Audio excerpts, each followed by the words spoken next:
नमस्कार, मैं हूं अखिलेश पांडे और आप देख रहे हैं सी न्यूज भारत। वक्त हो चुका है न्यूज आवर का।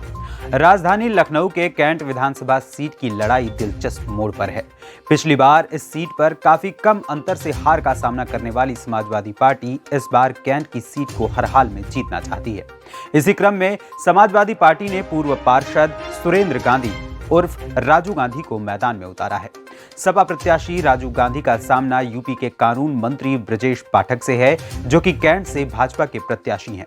सुरेंद्र गांधी उर्फ राजू गांधी हर हाल में कैंट की सीट को जीतकर सपा की झोली में डालने के लिए बेकरार हैं।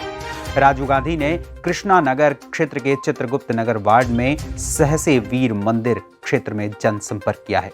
आइए देखते हैं हमारे संवाददाता उमेश विश्वकर्मा की ये खास रिपोर्ट। किसी दिन मिल रहे हैं हम लोग, जैसा कि आप देख रहे हैं अभी मिलाएंगे तो क्षेत्र में समाजवादी पार्टी प्रत्याशी राजू गांधी की आंधी चल रही है। इस समय आप देख सकते हैं कि भारी संख्या में कार्यकर्ता एवं पदाधिकारियों में एक जोश का उत्साह का माहौल है और बड़े समय से जद्दोजहद कर रहे, लेकिन बड़े मजबूत स्थिति में कैंट विधानसभा चुनाव में चुनाव लड़ रही समाजवादी पार्टी क्या इस बार किस मुद्दे पर चुनाव लड़ रही है और इस सीट को हासिल करने में कितनी कामयाब होगी।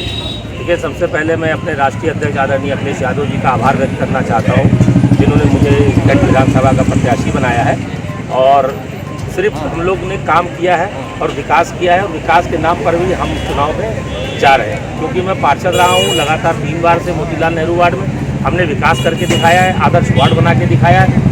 इसीलिए हम लोग विकास की बात करते हैं और कोई बात नहीं। कहीं न कहीं यह छवि आपकी और महान से महानतम बना रही है। कैंट विधानसभा क्षेत्र में जनता की क्या राय मिल रही है, क्या ओपिनियन मिल रही है? सर, जनता का बहुत आशीर्वाद मिल रहा है। मैं लगातार सड़कों पर घूम रहा हूँ, जनसंपर्क सुबह से रात तक करता हूँ। सम्मानित जनता का भरपूर प्यार सहयोग मिल रहा है। जैसा कि कैंट विधानसभा क्षेत्र में समाजवादी पार्टी कार्यकर्ताओं का उत्साह आप देख रहे हैं, नौजवानों में गजब का जोश है इस चुनाव को लेकर। जी, क्या कहना चाहते हैं? देखिए, जोश नौजवानों का भी है, बुजुर्गों का भी है, महिलाओं का भी है, हर उस वर्ग का है जिसको भारतीय जनता पार्टी ने पिछले 5 साल में ठगा है। जो भारतीय जनता पार्टी विकास मुद्दे को लेकर समाज में आई थी, जो भारतीय जनता पार्टी अपनी व्यवस्थाओं को लेकर समाज में आई थी, उन सभी नीतियों से, उन सभी व्यवस्थाओं से भारतीय जनता पार्टी अब 100 कदम दूर है। और माननीय राष्ट्रीय अध्यक्ष श्री अखिलेश यादव जी द्वारा 12 से 17 तक कराए गए कार्यों का फीता काटने के अलावा अजय सिंह बिष्ट जी ने कोई काम नहीं करा। और इस समय कोविड की स्थिति पुनः इन लोगों ने हावी करने का काम करा है।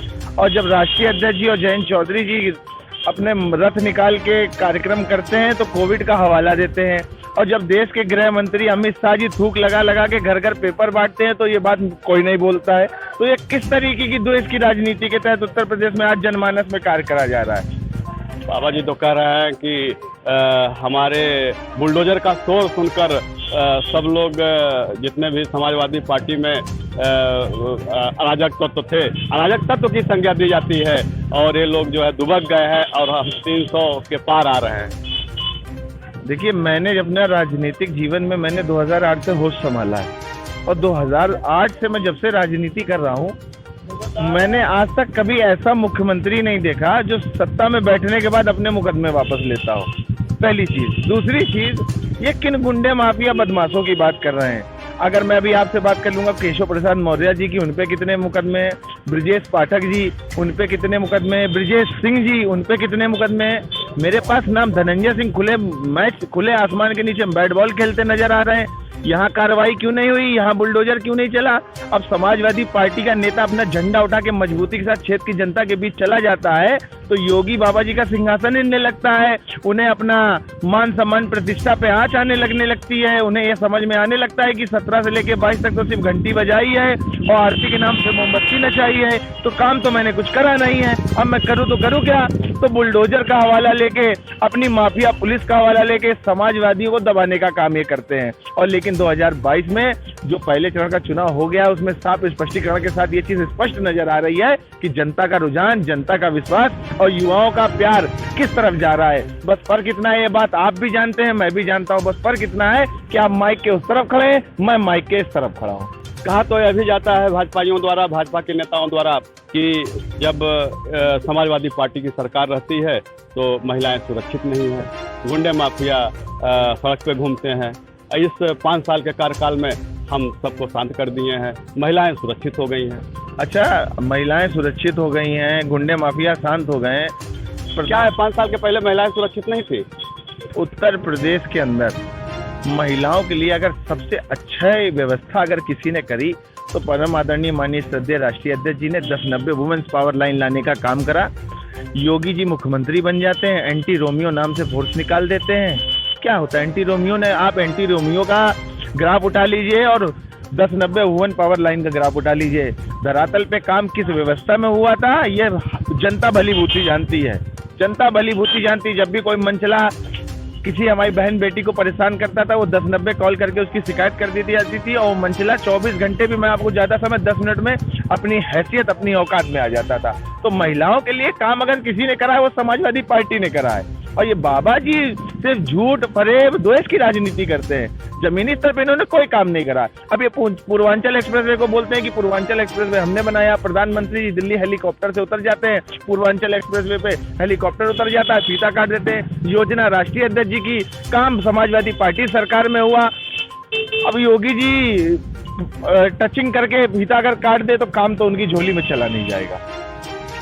फिलहाल यहाँ कैंट विधानसभा के क्षेत्र के नौजवानों से और आम जनता जनार्दन से क्या अपील है? देखिए, अपील यही है कि आप एक ऐसे प्रत्याशी को चुने जो आपके बीच का हो, ना कि किसी ऐसे प्रत्याशी को चुने जो पिछले अपने 3 चुनाव में पुनः अपनी विधानसभा में चुनाव ही नहीं लड़ा। क्योंकि वो कभी चुनाव लड़ते इसी वजह से नहीं है क्योंकि वो जमीनी स्तर पे कोई काम नहीं करते हैं। और जो व्यक्ति अपने वार्ड में अपनी विधानसभा में काम करेगा, मुझे ये 100% विश्वास है वो अपनी विधानसभा छोड़कर कभी नहीं भागेगा।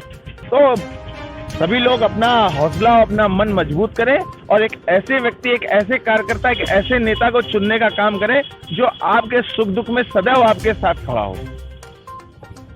तो आप देख रहे हैं कि कैंट विधानसभा क्षेत्र में नौजवान समाजवादी पार्टी के सिपाहियों, कार्यकर्ताओं, पदाधिकारियों का जोश जो तन मन से अब इस चुनाव में लग गए हैं और विकास के नाम पे काम बोलता है। जैसा कि अखिलेश जी ने नारा दिया था, काम बोलता है, वाकई ये विकास के नाम पे काम बोलता है। यह नारा अब कामयाब होने वाला है और निश्चित तौर से कहा जा सकता है कि कैंट विधानसभा सीट पर इस बार भाजपा की डगर बड़ी कठिन है। सी न्यूज़ से उमेश विश्वकर्मा। फिलहाल इस खबर में इतना ही। देश दुनिया की तमाम खबरों के लिए देखते रहें सी न्यूज़ भारत। हर खबर आपके साथ, आपके हाथ।